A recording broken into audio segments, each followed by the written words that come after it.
Hi. Hello everyone. I'm Sukalpa Mahindru, esthetician, hair counselor, thinning hair and hair wig specialist, founder of Sheen Wig Studio, established more than 3 decades ago. 32 से 33 साल हो गए thinning hair, patchy hair, loss of hair जैसी समस्याओं को समझ के समझाने में। किसी के लॉस ऑफ हेयर टेम्पररी है तो उनको बता दिया जाता है, पर अगर वो किसी के कॉन्फिडेंस को शैटर कर रहा हो, इतना ज़्यादा लॉस हो, तो उसके लिए हम अगर बिल्कुल बाल नहीं है हम विग सजेस्ट करते रहे हैं। और अगर किसी के पैची हेयर लॉस है या थिनिंग हेयर है कि स्कैल्प इतना नज़र आ रहा है, तो उसके लिए हेयर इंटीग्रेशंस हैं जो आपके अपने बालों में इंटीग्रेट हो जाती हैं और वो आपका जैसे एक पार्ट ऑफ योर हेयर बन जाती हैं। And as we all know, hair is a crown which we never take off. आज I am here with Mylo और मुद्दा है आपके प्रश्नों का उत्तर देना। Hair loss during pregnancy, postpartum, बच्चा होने के बाद भी जो हेयर लॉस है, उन सब क्वेश्चंस का से रिलेटेड मैं आपको to the best of my knowledge, with the years I spent in this, I'll share all that. जब questions देखें, there are innumerable questions, क्योंकि it's a very common thing, पर बहुत से questions हैं जो common category में ही डाल सकते हैं। तो उस common category में डालते हुए I'll start with the questions, और जितना जो स्पेसिफिक क्वेश्चंस हैं टाइम बचेगा तो मैं वो भी ज़रूर कवर करूँगी, नहीं तो कभी बाद में हो जाएगा नेक्स्ट सेशन में, ठीक है।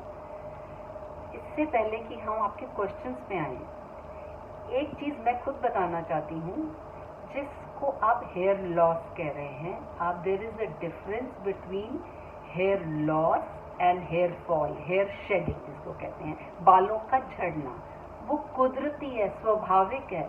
एक बाल जब उगता है तो वो बड़ा होगा, लेंथ में अपनी पहुंचेगा, वो झड़ेगा, उसके बदले में नया बाल आएगा। So 50 to 100 strands of hair एक दिन में जब गिरते हैं, that's very natural, that is a very natural process. The process is basically हमारा हेयर साइकिल के अंदर there are phases, 2 main phases बताती हूँ। Anagen is the growth phase, जब बाल आता है, ग्रोथ एज इट सेज, और ये 3 साल ऑन एन एवरेज चलता है। और टेलोजन फेज वो फेज है जो सिर्फ 3 मंथ्स के लिए होती है, उसको रेस्टिंग फेज कहते हैं। उसमें बाल आता है तो उसके बाद 3 मंथ्स के बाद वो शेड ऑफ हो जाता है, वो गिर जाता है। वो गिरता कब है? जब एनाजन, द ग्रोथ हेयर, जब उसको पुश करता है तब वो फॉल करता है। There is one phase in between that is hardly any important for you, कि कैटाफेज, उसके अंदर that is a 10-day cycle, जब हमारी ब्लड सप्लाई से डिस्कनेक्ट हो जाता है, तो उसको ये कहते हैं। अब हेयर लॉस किसे कहेंगे? जब हम कहते हैं 50 to 100 है, अगर आपका बाल 300 to 500 और मोर हेयर लॉस हो रहा है और ग्रोथ में नया बाल नहीं आ रहा है, so that means it is definitely a hair loss. Hair loss maximum. Now I'm coming to your questions. Hair loss maximum is attributed to 2 factors. One is hormonal changes and the second is stress. But there are other factors also. There can be a deficiency in iron, in protein. इनसे भी hair loss होता है, because जो हमारा thinning hair का है वो temporary जब होता है हेयर लॉस, तो उसके अंदर बाल बाद में आ जाता है। उसमें भी वैराइटीज़ हैं, जैसे एलोपेशिया है। Alopecia is also hair loss की कंडीशन, और जब उसके अंदर बहुत सी टाइप है, I come over to it. And then there is certain things hair loss because of genes also. पर आज हम जो बात कर रहे हैं, हमारा मुद्दा है बात करने का हेयर लॉस ड्यूरिंग प्रेगनेंसी। सो उसको पर्टिकुलर मेडिकल टर्म जो बोली जाती है उसको कहते हैं टेलोजन एफ्लूवियम। टेलोजन एफ्लूवियम, ये this is a temporary hair loss situation, 6 to 9 months at most 1 साल में बाल जरूर आ जाता है, पर नॉर्मली 6 to 9 मंथ्स में बाल आ जाता है जो चला जाता है। ये प्रेगनेंसी में ऐसा क्यों कि ये लोग फील करते हैं कि changes, pregnancy and delivering a child, जब बच्चा होता है एक बॉडी, हमारा बॉडी बहुत से चेंजेस अंडरगो करता है। There is a spike of hormones, essential vitamins and hormones जो रीडायरेक्ट हो जाते हैं in the you can say in the development of the fetus. जो बच्चा आपके गर्भ में है उसको सपोर्ट करने के लिए, ग्रोथ करने के लिए हमारे बॉडी के एसेंशियल वाइटामिन्स और हार्मोन्स उस डायरेक्शन में जाते हैं। जब वहाँ चले जाते हैं तो there is a big imbalance in the body, और उसके कारण हमारे स्ट्रेस भी होता है। That is the normal thing in pregnancy to have stress and hormonal changes. These two things actually are not just the cause of hair loss in pregnancy. Pregnancy में कायदे से अगर आपकी हेल्थ ठीक है तो आपका बाल बढ़ जाएगा, क्योंकि एस्ट्रोजन एंड प्रोजेस्टेरॉन और द टू हार्मोन्स जो हेयर फॉलिकल की ग्रोथ से भी रिलेटेड है, ज़्यादा हो जाते हैं, और जो आपका रेस्टिंग फेज में बाल है, जो गिरना है, उसको भी डिले कर देते हैं। सो दैट मीन्स झड़ने वाला बाल झड़ नहीं रहा और नए हेयर फॉलिकल्स आ गए तो और बाल भी आ गए। सो आपको नॉर्मली यूजुअली आपके बाल थिक हो जाते हैं और आप महसूस कर सकते हैं। पोनीटेल है तो उसकी थिकनेस बता देती है कि हाँ वो थिक हो रहा है। पर फिर भी कई लोग कहते हैं कि हमें तो प्रेगनेंसी में हेयर लॉस हुआ। वो उसके और कारण भी हो सकते हैं। देयर आर पीपल जिनको मॉर्निंग सिकनेस हुई। मॉर्निंग सिकनेस के अंदर उनका डाइट एपिटाइट अपने आप ही गड़बड़ हो जाता है, खाना नहीं खाया जा रहा उनसे, तो उनको प्रोटीन डेफिशिएंसी हो जाती है, आयरन डेफिशिएंसी हो जाती है। जब बॉडी में कोई चीज़ कमी है, there is a deficiency of protein, तो वो हेयर में नहीं जाएगी। बिकॉज हमारे बाल क्या हैं, हमारे बाल they are also protein, they are made up of proteins. Proteins कौन से? They are keratin, and keratin की पॉलीपेप्टाइड, एमिनो एसिड की पॉलीपेप्टाइड चेन्स होती हैं, दैट इज द हेयर। जब हमारे अंदर अपने बॉडी को इंटरनली रिक्वायर्ड है मोर प्रोटीन, तो protein supply to your hair growth diminish हो जाएगा। जब डिमिनिश हो जाएगा तो वो बाल झड़ते हैं, बट नथिंग टू वरी, बाल जरूर आ जाते हैं।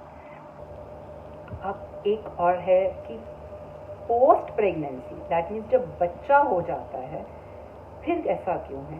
अच्छा, एक चीज़ मैं ज़रूर कहूँगी, स्ट्रेस, बॉडी का स्ट्रेस एक नहीं है, स्ट्रेस आपकी बॉडी पे भी होता है, आपके मूड पे भी शो करता है, आपके बिहेवियर को भी इम्पैक्ट करता है।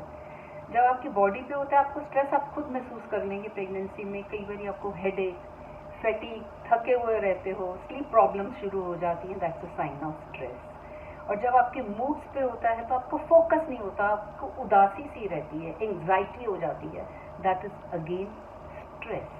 आपका behaviour, when you become socially withdrawn, आपका मन नहीं करता किसी से बात करने को, या आपकी ईटिंग हैबिट्स में रिफ्लेक्ट करता है, तो that is also stress.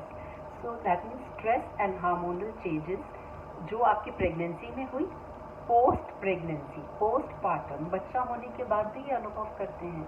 It's a big change in a ladies life when she delivers a child. जो आपके हार्मोन्स एकदम पीक पे चढ़े थे जब आप प्रेग्नेंट थे, वो बच्चा होने के बाद they come down. When they come down, when the level goes normal, तो जो एक्स्ट्रा हेयर फॉलिकल सपोर्ट हुआ था बिकॉज ऑफ दोज हार्मोन्स, वो चला गया। और इस हार्मोन के वजह से, एस्ट्रोजन और प्रोजेस्टेरॉन की वजह से, एक और चीज़ हुई थी कि जो बाल झड़ना था वो रुक गया था। वो भी इन वन, ऐसा होता है कि इकट्ठे ही तीसरा चौथा महीना होता है बच्चे को, बच्चा 4 महीने का होता है, और यू सडनली फील कि बाल बहुत झड़ रहे हैं। और झड़ने का कारण ये है आपके हार्मोनल नॉर्मल हो गए, बस स्ट्रेस में चेंजेस आते हैं, वेरिएशंस आते रहते हैं। तो उसके लिए ये नहीं कि हाँ आपको कंट्रोल करते हैं, बट दीज थिंग्स। ये भी सोच सकते हैं, कईयों ने लिखा है कि हमारा 1 साल का भी हो गया बच्चा और उसके बावजूद भी बाल हमारे झड़ रहे हैं। दैट मीन्स पक्की बात है, आपको एक मेडिकल कंसल्टेशन ज़रूर चाहिए। ये समझना कि जब हम बता रहे हैं कि हाँ this is a temporary hair loss, temporary hair loss की हद भी बता दी 500 atmost 700 in a day which is a big number itself. But जब ये रिवाइव हो जाता है तो आपका अगर रिवाइव नहीं हुआ तो you should consult a GP. वो आप सिंपल थिंग, वो आपके ब्लड टेस्ट करेगा। ब्लड टेस्ट से एक तो पता लग जाएगा कहीं आप एनीमिक तो नहीं है, उससे भी हो जाता है। हार्मोनल इम्बैलेंस तो नहीं हुआ which is again very important. तो ब्लड काउंट्स, आयरन लेवल, फिर कंप्लीट थायराइड चेकअप करवा देंगे, क्योंकि बहुत बारी जब आपका बच्चा हो जाता है तो 5% of the women definitely do undergo thyroid hormone का उनको शॉर्टेज हो जाता है। जब कमी होता है तो उससे उनका बाल झड़ता है। और अगर एनीमिक हो तो क्या है, आपके आरबीसी कम हुए, आरबीसी के अंदर ही ऑक्सीजन ही कैरी करती है nutrients to all the tissues in the body. जब आरबीसी कम हो गया तो ऑक्सीजन सप्लाई कम हो गई, ऑक्सीजन सप्लाई कम हो गई तो न्यूट्रिएंट्स पहुंचते नहीं हैं, तो उस कारण से बाल झड़ते हैं। These are things which a doctor can always help you to how to once when you consult. आपके टेस्ट करवाता है और उनको समझ आ जाता है, और वो आपको कई सप्लीमेंट्स देता है आपकी डाइट में, न्यूट्रिएंट्स देता है। कई बार डेफिशिएंसी हो जाती है, vitamin B, C, E, zinc is also again very important. Doctor comes to know magnesium, omega-3 fatty acids and biotin. There are so many things which the doctor is going to see. हाँ, आपको खुद से you have to take a पौष्टिक diet. पौष्टिक diet किसे कहेंगे? Which is rich in protein, rich in iron, has lot of fiber and उसके अंदर आप लेके चलिए variety of fruits and vegetables होना चाहिए, because that is the one that provides flavonoids and antioxidants, जिससे आपका हेयर ग्रोथ भी होगा और प्रोटेक्ट करेगा हेयर फॉलिकल्स को। वैरायटी ऑफ फूड्स खाना, ड्रिंक प्लेंटी ऑफ फ्लूइड्स, और जैसे कि रिच प्रोटीन्स हैं, जस्ट सिंपल, आपने अगर योगर्ट, मीट, फिश नहीं खाते हो, वेज खाते हो तो बीन्स ले लो, मिल्क ले लो, चीज़ ले लो, उससे आपका हो जाता है। और limit your junk food, that is not good, avoid processed food, ये सब चीज़ें। And now the most important, that again is the stress. You have to learn to manage your stress. Stress बहुत सी, एक इस चीज़ की नहीं, स्ट्रेस जिंदगी में बहुत सी बीमारियों का एक कारण है। कभी मैं स्ट्रेस के ऊपर एक नया सेशन लूँगी तो मैं आपको बताऊँगी हाउ टू मैनेज। बट अब सिंपली कुछ चीज़ें हैं, एक रूटीन, एक अपना एक शेड्यूल बनाते हैं, उस रूटीन से आपका एक डिसिप्लिन फॉर्म होता है। कोई फिजिकल एक्टिविटी ज़रूर होनी चाहिए। प्रैक्टिस रिलैक्सेशन टेक्निक, जैसे आप बैठे हैं, सब लोग मेडिटेशन नहीं कर सकते, पर आपको अगर आप अपनी सांस की तरफ जाती हुई अंदर और बाहर निकलती हुई सांस की तरफ भी कुछ पल भी काउंटिंग में भी ध्यान दे देंगे ना, उससे भी आपको लगेगा you slow down, you are at peace. कुछ नहीं तो take a cup of coffee, tea, music लगाओ अपने मतलब का, किताब पढ़ो जिससे आपको खुशी मिलती है। Do all those things, life is very beautiful, बहुत खूबसूरत है। स्ट्रेस से खराब मत करो, पर ये याद रहो, ये नहीं कहा कि आराम में अंदर don't be active, get moving, be active. Relaxation means दिमाग को रिलैक्स कर रहे हो शांति से। So these things can always help you. एक और था, किसी ने लिखा हुआ है कि भाई जब तक बाल नहीं आता है, मतलब रीग्रोथ नहीं होती, तो वो अपने आप में स्ट्रेस का भी तो एक साइकिल है ना, वो प्रॉब्लम क्रिएट करता है। हार्मोन्स को भी टाइम लगेगा बैलेंस होने में। उस टाइम के लिए, उस समय के लिए क्या करना चाहिए? किसी एक का है, एक नहीं कईयों का है। सिम्टम्स क्या होते हैं हेयर लॉस के? टाइप्स ऑफ हेयर लॉस क्या क्या होता है? Symptoms of hair loss is, जैसे मैंने बताया आपको, it is a gradual thinning which is a temporary thing, आपके बाल आ जाते हैं। कई बारी there is a temporary thing which is just on the scalp, that is normally you can say genetic होता है, विद एज होता है, और उसको एंड्रोजेनिक एलोपेशिया कहते हैं। और कुछ मेडिकल कंडीशंस भी हैं जिसमें लॉस ऑफ हेयर होता है, जैसे एलोपेशिया एरेटा, जिसके अंदर पैचेस हो जाते हैं आपके, और टोटालिस होता है जिसमें सारा बाल चला जाता है। सारा बाल, एज वी आर मैमल्स, हमारे पूरे बॉडी पे बाल है और हमारा सारा बाल ही झड़ जाता है। और कई दफ़ा हम कहते हैं कि आप किसी पर्टिकुलर तरीके से मांग करो या खींच के बालों को नहीं बांधना। अब पोनीज बनाए टाइट कुछ भी करोगे तो उससे फ्रंटल फाइब्रोसिस एलोपेशिया हो जाता है, जिसको कहते हैं खिंचने से हो गया है। एलोपेशिया कई किस्म का है, कईयों को एक हैबिट होती है उनके कंट्रोल में ही नहीं है, ट्राइकोटिलोमानिया, उसमें वो अपना बाल ही खुद ही पुल कर लेते हैं। पर आज का हमारा जो प्रेगनेंसी से रिलेटेड है that is basically and mainly telogen effluvium, telogen effluvium effect करता है, बिकॉज हमारा हेयर जो है जब ग्रेजुअल थिनिंग हुई कुछ है। One another thing also eight times happens, आपके स्कैल्प के ऊपर कई बार पैचेस हो जाते हैं, स्केल्स हो जाते हैं, इन्फेक्शन हो जाती है, तो वो भी क्योरेबल है, डॉक्टर बता देता है। दैट इज ईदर बैक्टीरियल और it is even fungal infection. Fungal infection goes very slow but it does go, it is not that it does not go. आपने एक चीज़ और पूछी थी कि ट्रीटमेंट के लिए अगर आपका हेयर लॉस ऐसा हो गया, तो हेयर लॉस में जो जेनेटिक हेयर लॉस है जिसमें आपका बाल चला ही जाता है, उसके लिए there is not much except hair transplant जो आ गया, जहाँ से डोनर हेयर, जहाँ पे आपकी हेयर रूट स्ट्रांग है वहाँ से बाल लेके ट्रांसप्लांट कर दिया जाता है जहाँ पे बाल नहीं है। और there is another non prescriptive medicine this is called minoxidil, पर उसको लगाते रहना पड़ता है तो बाल रहता है। जो फिर भी कहूँगी हमको प्रेगनेंसी और पोस्ट प्रेगनेंसी नॉर्मली ऐसा ज़रूरत नहीं पड़ती है।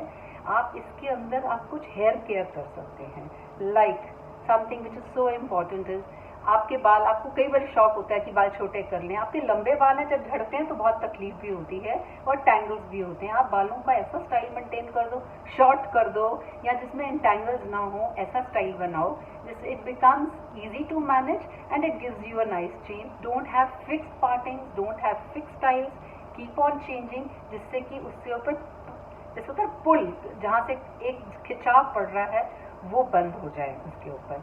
अब क्लीनिंग प्रोसेस की बात करो, कैसे साफ करना चाहिए बाल को जिससे कि बाल आपका टूटे नहीं। जब आप हेड वॉश करते हो विच इज़ वेरी इंपॉर्टेंट, क्लीनिंग कोई ज़रूरी नहीं है कि हर रोज़ वॉश किया जाए, ये पर्सन टू पर्सन जिसकी जैसी लाइफस्टाइल है उस पर डिपेंड करता है। पर आप हेयर वॉश के तरीके की विधि के लिए मैं ज़रूर कहूँगी, सिर में शैम्पू कभी डायरेक्टली नहीं लगाया जाता है। आप अपने आप को completely drench your head with water, पूरा गीला हो, रूट्स में पानी हो, take the shampoo on your finger tips and then put it on your roots and emulsify. एक चीज़ याद रखिए, जब भी उसको रिंस ऑफ करते हैं पूरा थॉरो क्लीनिंग करना चाहिए, जल्दी हो तो उसके अंदर अगर आप प्रोडक्ट छोड़ देते हैं तो वो बिल्डअप हो जाता है विच इज़ नॉट राइट, वो नुकसान पहुंचाता है। तो थॉरोली रिंस जो है, जैसे आपने शैम्पू का किया, then hair conditioners and mask on the contrary बिल्कुल उल्टा है, उनको रूट्स पे नहीं लगाया जाता, उनको सिर्फ मिड लेंथ एंड लेंथ पे लगाया जाता है। क्यों? बिकॉज उसका काम है जो हमारा बाल यू कैन से जिसका फ्रिज आ गया है जिसपे, या जो ड्राई हो गया है उसको कोट करना, स्मूथ करना, ये काम है कंडीशनर का। और जो बाल जड़ से निकल रहा है वो 3 से 4 इंच तक, इट्स लाइक जैसे अब एक नई गाड़ी है उसको कितनी मेंटेनेंस मांगता है, कुछ नहीं मांगती है ना, तो ये नया बाल है। और जो पुरानी गाड़ी हो जाती है तो वो लेंथ वाला बाल is an old car, like an old person, उसको मेंटेनेंस चाहिए, तो उस कंडीशनिंग हमेशा इसलिए नीचे दी जाती है, ना कि रूट्स पे दी जाती है। और जब भी शैम्पू कंडीशनर्स खरीदो, you must note, you have to relate कि आपका बाल कैसा है, आपका बाल कैसा है उसी से रिलेटेड। अगर आपका बाल ड्राई डैमेज है तो आप क्या ढूंढेंगे शैम्पू कंडीशनर पे लिखा हुआ, आप देखेंगे ना हाइड्रेटिंग, मॉइस्चराइजिंग, नरिशिंग जैसे शब्द होंगे तो लगेगा दिस इज फाइन। अगर आप कलर करते हैं तो आप क्या देखेंगे कि कलर फेडिंग नहीं होना चाहिए, कलर सेफ रहेगा, कलर फेडिंग हो गया तो आपका काम बढ़ गया। So you have to see all those things. Thinning hair है तो वॉल्यूमिनस लोगे, थिकनिंग शैम्पू एंड कंडीशनर लोगे, फ्रिजी हेयर है तो एंटी फ्रिज, स्मूदिंग प्रोडक्ट्स के नाम पढ़ो कि आपकी किस चीज़ की रिक्वायरमेंट है। और जब वॉश करते हो एक चीज़ और याद रखो, गीला बाल बहुत नाजुक है, it is very delicate, prone to breakage. तो उसको आप जब शैम्पू भी करते हैं, take care, be very very delicate with that. और जब आपने सिर धो लिया, कईयों को टॉवल से रब करने की आदत होती है। टॉवल से रब नहीं करना, बाल को झाड़ना नहीं है जैसे झाड़ा करते थे। आप एक सॉफ्ट पुरानी टी शर्ट ले लो, या हमारे कंट्री में तो वो जो पतले तौलिया आते हैं जिसको हम गमछा भी कहते हैं, प्योर कॉटन के पतले, जो एब्जॉर्ब करते हैं पानी को, उससे जब एब्जॉर्ब करेंगे वाटर ऑफ दिस हेयर, तो वो डैमेज नहीं करेगा आपके बाल को, फ्रिज नहीं आएगा उससे, फ्रिज नहीं आएगा। और कोशिश करें अगर पॉसिबल हो तो आपने टॉवल ड्राई जब कर दिया बाल को, तो उसके बाद 1 घंटे तक अगर उसको ना सेट किया जाए तो बेटर है। और अगर कंघी करनी भी है तो आपको ये लेनी चाहिए ब्रॉड, जिससे कि आप कंघी जब करो नीचे से शुरू करो एंड फिर ऊपर जाओ। ऊपर से करने से टैंगल्स जो हैं वो इकट्ठे होते हैं, बाल टूटता है। और याद रहे, टूटा हुआ बाल जुड़ता नहीं। जो बाल में डैमेज हो जाता है वो हम सिर्फ स्मूदिंग कंडीशनर मास्क लगाते हैं आपको कि हम उस बाल को सुधार ले सकते हैं। अपरेंटली उसको नया बाल जो आता है अंदर से वो ठीक होता है। स्पेशली देखो, जब हमारे विग क्लाइंट्स होते हैं जो हेयर इंटीग्रेशंस और हेयर पीसेस खरीदते हैं, टोपीज खरीदते हैं, तो उनको भी यही बताती हूँ कि ये तो वो बाल है जो गिर गया तो आएगा नहीं, हमारे तो और नए बाल आ जाते हैं। तो इसलिए बाल को जितना ध्यान दोगे उतना ही वो ज़्यादा चलेगा। होता तो वेट बाल तो वैसे ही फ्रेजाइल है, so you have to be very careful. गीले बाल को बांधना नहीं चाहिए, जूड़ी मत बना दो गीले बालों में। गीले बालों में जब लेट जाते हो तो आपको ध्यान नहीं होता ना सोते हुए, तो वो भी बार बार रब करता रहता है आपके पिलो के साथ, उस बाल में भी फ्रिज आ जाता है। फ्रिज आता है तो वो that is a damage. What is fridge? बाल के आउटर मोस्ट लेयर पे क्यूटिकल्स होते हैं, उनको आप पत्तों के भाव समझ लीजिए, जैसे पत्ता एक के ऊपर एक क्यूटिकल का लेयर है। जब वो क्यूटिकल का लेयर एक के ऊपर एक अपने आप से मैनेज्ड है तो वो स्मूथ है, और अगर वो बीच में उखड़ गया है so then it is when you feel your hair is rough. Frizzy है तो फट भी जाता है। और कई लोग अपना बाल को ब्लो ड्राई करते हैं, नहीं करना है हमको, कहीं जाना भी है, सेटिंग भी करनी, कई बार समय भी कम होता है। तो एक चीज़ ये ज़रूर, अगर आप ब्लो ड्राई कर रहे हैं या हीट के गैजेट्स, आयरन यूज़ कर रहे हैं, टोंग्स यूज़ कर रहे हैं, टेम्परेचर हेयर ड्रायर का तो you can always keep it cold setting पे कर सकते हो। और आयरनिंग करनी है तो कोल्ड सेटिंग पे तो नहीं, तब आप टेम्परेचर करोगे, डोंट मेक इट कि खूब हाई टेम्परेचर कर दिया कि बहुत फास्ट हो जाएगा। It's a misconception, absolutely no. Temperature should not be above 275 to 300 degrees, it's enough. अगर आप तेज हाई टेम्परेचर में आपने बाल को आयरन किया, what is going to happen? जो उसके अंदर पानी है वो वाटर मॉलिक्यूल का क्या होगा? स्टीम बनेगा। स्टीम बनेगा तो दैट मीन्स वाटर मॉलिक्यूल फटा। जब वो फटेगा तो वो आपके बाल को भी डैमेज करेगा। बाल को डैमेज मतलब शाफ्ट को। आपका बाल शाफ्ट नहीं है ना, बाकी तो आपका रूट से कनेक्टेड जो हेयर फॉलिकल है that is the root, but जो शाफ्ट है that is proteins, they are the polypeptide chains, amino acid chains. तो आप उसको डिस्ट्रॉय नहीं कर सकते, खराब नहीं कर सकते। तो वो वाला बाल फट जाएगा, उससे फ्रिजनेस आएगा, और वो रिपीटेडली ऐसा होता है। तो just take care whenever you are doing settings कुछ भी। और एक और चीज़, हमें लगता है स्किन को तो हमें ज़रूर प्रोटेक्ट करना है। हम धूप में जाते हैं, हम इतनी एड्स भी देखते हैं, अरे छाता लो, सनस्क्रीन यूज़ करो, गार्ड यूज़ करो। तो क्या बालों को गार्ड नहीं चाहिए? उसको भी चाहिए, बालों को भी गार्ड चाहिए। तभी देखो आप बीच पे देखो लोगों को बाहर के सबने हैट्स पहनी होती हैं, क्यों? क्योंकि बाल डैमेज होता है। इसलिए आपको पता है आप किस पर्पस के लिए, अगर आप बाहर धूप में हैं, बिल्कुल स्ट्रॉन्ग हीट में हैं, यू शुड कवर। आप क्लोरीनेटेड वाटर में घुस रहे हैं तो you have to protect your hair, which is very important. Fading ना हो, आपके बालों की कलर की डैमेज ना हो, because it's important to take lot of care on these things. और मुझे एक किसी ने लिखा हुआ है about this hereditary condition. Hereditary conditions are do not impact during, especially during your pregnancy और पोस्ट प्रेगनेंसी। वो एक डिफरेंट है, होती हैं हेरिडिटरी कंडीशंस। है सबसे इंटरेस्टिंग चीज़ आपको बता देती हूँ, जब हेरिडिटरी कंडीशन से हमारी बाल्डनेस होती है, सो नॉर्मली ये जीन्स कहाँ से आते हैं? मदर की साइड से, और मदर की साइड से किससे? मदर के brothers and male members of the mother's family के डीएनए के थ्रू जो ये बाइलनेस का जीन ट्रैवल करता है, और उसका वो कोई अपने में कंट्रोल नहीं है कि उसको कहें कि हम खुद कंट्रोल कर सकते हैं। नहीं, that is something which we can not do it.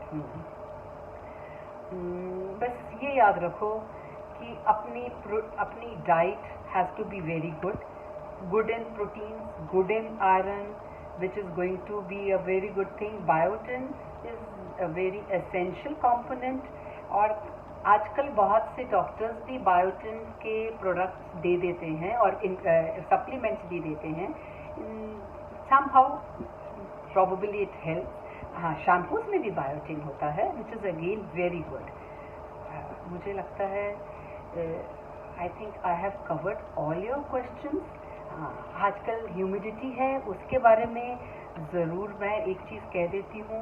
भाई मानसून है तो मानसून से रिलेटेड ह्यूमिडिटी के कारण भी बालों की प्रॉब्लम्स होती हैं, और वो प्रेगनेंसी में भी वही फील करोगे और पोस्ट प्रेगनेंसी भी फील करोगे, बिकॉज हमारे एटमॉस्फेयर में बहुत हाइड्रोजन होता है और हमारे बॉडी में टेंडेंसी है टू टेक दैट हाइड्रोजन। जब हमारा हेयर बाहर का खुद भी उसमें हाइड्रोजन है और वो बाहर की हाइड्रोजन भी ले लेता है, तो उस बॉन्डिंग के अंदर इट ब्रेक्स द क्यूटिकल्स और उसके अंदर भी फ्रिज बन जाता है। सो और I think now taking care में something is so important is relaxation के लिए जब कहा तो oil, I would say any good oil, when you are taking an oil, so it is just not lubricating your scalp and your shaft, it also is a very soothing thing. आपको massive aggressive तरीके से नहीं लगाना होता है। Oil as the name, as the word says, it is going to moisturize. जहाँ lack of moisture है, it is going to moisturize, और उसमें विटामिन ई, एसेंशियल, बहुत सारे एसेंशियल विटामिन होंगे। उसमें कई जड़ी बूटियाँ मिली होती हैं, जैसे कि ये माइलोन में भी अपना ऑयल है इनका, जो स्पेशली डिज़ाइंड है for pregnancy and post pregnancy hair loss के लिए। You can also try this, and I really wish you all the happiness, and we don't end like this. Let's be with a smile, that happiness, and life is beautiful, and you are lovely women who have done so much great to the society, bringing beautiful babies, because you are so beautiful. Okay, thank you so much. See you again sometime. Okay.